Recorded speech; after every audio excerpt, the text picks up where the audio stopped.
brief conversation about central venous access. We've got a couple different examples here of the central venous access we'll come across in the hospital, and what they have in common is they're all going to a vein. Every single one of them are going to a vein, regardless if it's a red port and a blue port or what color the port is. All of these catheters are in a vein. We do have some mark lines, but we just use them in the hospital to monitor blood pressures, and you cannot give medicine to them. And if you had an IV, a peripheral IV started in an artery, you'd take it right out, because if you push any medicine on the arterial side, it goes straight to the capillaries and occludes the capillaries, and then you end up losing fingers. You cannot give nothing on the arterial side. So every one of these catheters are placed on the venous side. And we've got a handout here describing some of the routine care, because all the care is a little bit different based on the kind of catheter it is. Let's start with the first one. The triple lumen. This is going to be the most common one that we see. The triple lumens are inserted by the physicians, and the ports open up at different levels on the triple lumens. We can put them in the subclavian veins under the collarbone. You may see them in an internal jugular vein in the neck, or you may see them in a femoral vein in the leg, in the femoral area. But this is going to be, it has been in the past, one of our more common lines that you would see. Routine care, it's on here. I don't know if I would need to go over that, but one of the things with this is infection. You got to prevent infection. Anybody with a central line is at high risk for getting a blood infection, because if we don't clean the caps off real good, there's a good chance that some bacteria are going to be on the caps and migrate into the venous system, and then they've got a blood infection related to catheters. It's a big deal with the Joint Commission right now. They call them hospital-acquired infections, and one of them is this catheter-mediated.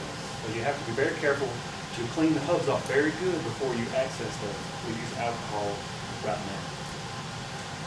Dressing changes. You have to be very diligent in keeping a good occlusive dressing over these central lines, because same thing, infection rates. If the central line dressing starts coming off, or if it gets soiled, we need to go ahead and change it. And it's a sterile dressing change, just like you were doing a sterile procedure, because you want to keep the place around the skin as clean as possible. So it's going to be a sterile dressing change. So right now you do them every 7 days, but if you had to do it in between, you would do it in between. Triple lumen catheters. Anything y'all want to mention on the triple lumens? Right now, for us, we flush every 8 hours of this cap with 5 cc's of saline and 3 cc's of HepLock solution. That HepLock solution is 100 units per ml. So that's a not very concentrated solution. You always use a syringe that is a 10 cc syringe or compatible with that. Sometimes you might have a 5 cc syringe, but it'll have the diameter of a 10 cc syringe. And I didn't think it was true, but I've seen it written a lot of times. If you use a smaller syringe than a 10 cc syringe, you can increase the pressure inside the catheters, and if you push hard with a smaller syringe, you run the risk of rupturing the catheter inside the patient. Thought it was the most ludicrous thing, but I see it written all over the place, so it must be true. Everybody says it's never good. So 10 ml syringes, nothing smaller.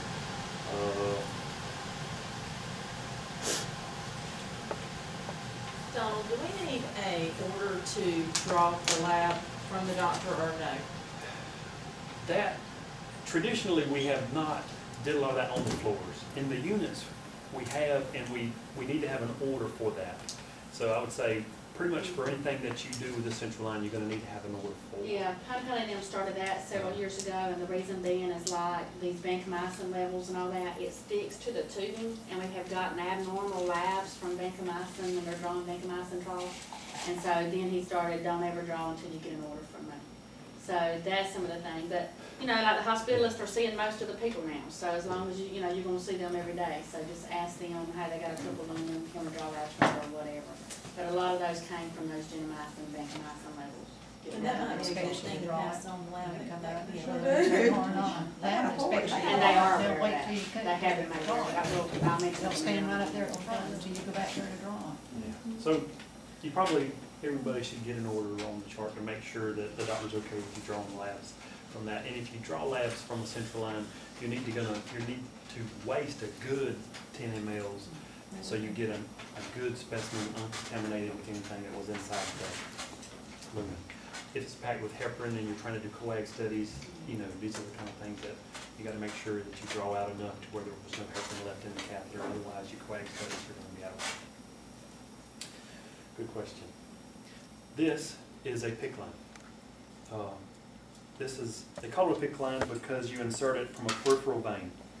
And it goes to the same place that this triple lumen does, which is it sits right there outside the heart in the superior vena cava. So regardless of which vein you use in the arm, it's still supposed to be threaded right there. And that is going to be the same place that this triple lumen ends up. So it's a peripherally inserted central venous catheter.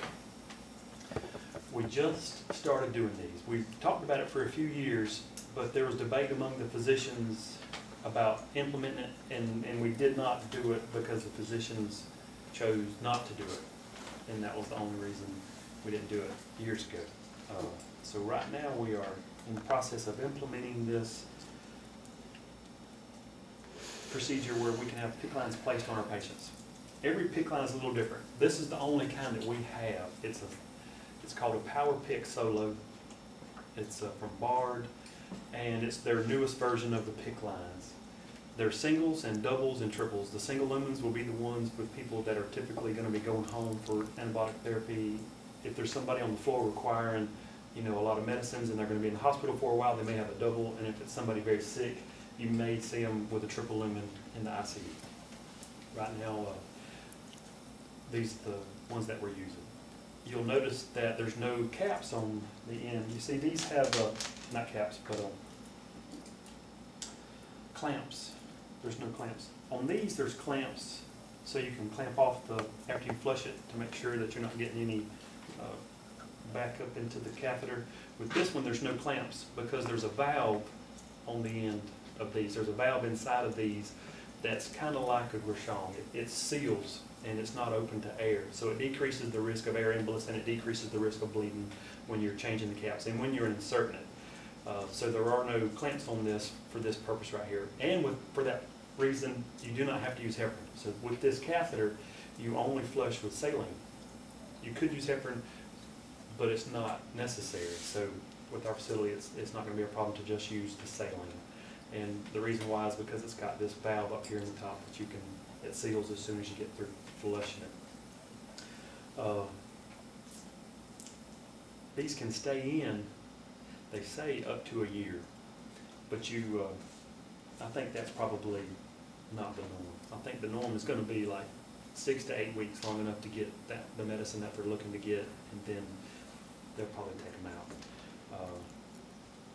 Site care is going to be very similar to this. Right now, when we're instituting this, one of the people will be checking the sites and making sure everything looks good. And if you come across a patient where you've got a question about it, don't hesitate to call me or Kathy or Kim to come take a look at it, because we want to make sure that these patients are doing well and that we're not missing anything. We're starting to use something on here called a silver site or a bio patch at the insertion site to cut down on infection risks. There's a little device called a stat lock that comes with it. They're not sutured in, but this stat lock device has a very strong adhesive, and so when it's on the skin, it's very difficult to pull off. And one of the complaints about this thing is that you'll lose some skin if you put a lot of pressure on it, because it won't come off without taking a little hide with it. The dressing changes on these will be the same every 7 days. This will be changed every 7 days, but if you put alcohol on this dressing, it'll dissolve the dressing and it'll come off easy. So if you're not careful and you lay an alcohol pad on this while you're doing something, this dressing will come off, just because alcohol somehow dissolves the adhesive on it. Same thing, we've got the clear link caps on these, so you're going to treat it just like you would a triple lumen, cleaning the caps very well before you access it. If you do blood specimens, you're going to waste, you know, a good 10 mLs before you draw the specimen, and then after it, you're going to flush with a good 20 mLs, because one of the problems with these is you're trying to maintain this line over an extended period of time. And if you don't flush it well, then it increases the risk of a fibrin clot coming up in here, into the catheter. They recommend that you flush these with a pulsatile action, so not just a straight continuous flow. They recommend that you start, stop, start, stop, start, stop. And that way, there's less of a chance that the fibrin can build up on the end. And it actually causes the catheter, they say, to whip a little bit back and forth right there, because you're starting and stopping. And if you increase the pressure, the catheter moves some. And the actual movement of the catheter discourages fibrin plaque build up around the catheter. So what happens is fibrin builds up around the catheter, and then it makes it into the catheter, and then you got a clot into the catheter. Do those clot as easily as the triple lumen? Probably. And maybe even more so if you tried to keep it in longer. So if we're going to try to keep these in for 6 weeks, you may have a bigger problem with that. So what we're trying to recommend to everybody is to flush aggressively, and don't hesitate if there's any doubt. Did I flush it? Did I not flush it? We'll flush it again, because we want these things to last as long as they can. We had a lady on the floor that had a dual, and her port got clogged within 3 days, one of the ports. And they were drawing blood out of one side and giving medicine through the other side, and they said it was the one that they were giving the medicine on that got plugged. And the one they were drawing the blood for the labs didn't get plugged. So it makes you wonder if we just didn't flush that other line. If they had like a KVO, something go on, and she didn't get a whole lot, and it didn't get flushed well, the line they were giving the medicine through blocked off. So, I don't know. We'll see what the patterns are as we get more of these patients. But please don't hesitate to flush. And Yes, ma'am. I was caught this way. I just want to make sure it's right. On the triple lumen, every time, like when you stick the when you stick the saline lock on, then you can undo it, and then before you take it off, you clamp it back up, right? That's what they want you to do. Okay. These caps right here have a positive displacement mechanism to where when you unscrew it, it's supposed to like have a valve where that doesn't happen, like an anti-reflux thing. So if you think about a catheter, if you don't have it clamped off at all, and you finish flushing, and you go to unscrew the syringe, blood tends to back up right then, right up into the catheter, and then that sets you up for clots. And so this cap that's on there right now has some kind of positive displacement mechanism, so that doesn't happen so much. But our clear links, you run the risk. And so if you clamp that off, like right when you're finished flushing, then that doesn't happen. And you unscrew the syringe, and the negative pressure is only right there in the top. So you'll decrease the blood backing up into the catheter. I mean, I know that was what they taught me, but I didn't really know why. You know what I mean? That's right. So you want to keep a little bit of positive pressure in the catheter if you can. And they actually recommend, even with this one, to try to unscrew it as you're injecting, which is kind of hard to do. But you want to maintain positive pressure as long as you can, and keep the blood from backing back up into that. All right, that's the PICC line. That's the triple lumen. Porticap. Porticap is a port that is under the skin and can be there for many, many, many years because it's a closed system. You can have it for 5 years. Y'all probably see patients that have had it longer than that. It's under the skin. You can see it poking up.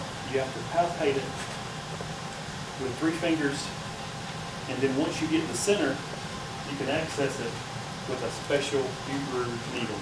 These are non-pory needles, and we've got, right now we're using the Braun version, and that's the only thing you can stick in there. They don't recommend you sticking those other needles in there. And then once you get it in there, you've got a little pigtail associated with it, and you've got a sterile dressing over it. And it takes a little bit of a skill, a little bit of practice.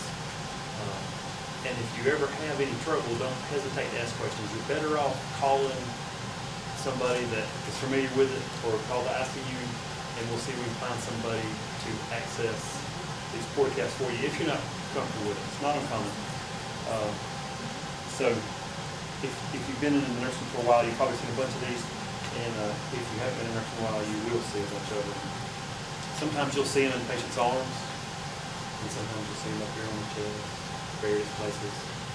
I have seen some that have not only a single but dual and triple chambers. Really? Mm-hmm. I've not seen it. Yep. We do chambers all the time in our college, so we're at everybody. Is it like 2 different? It's like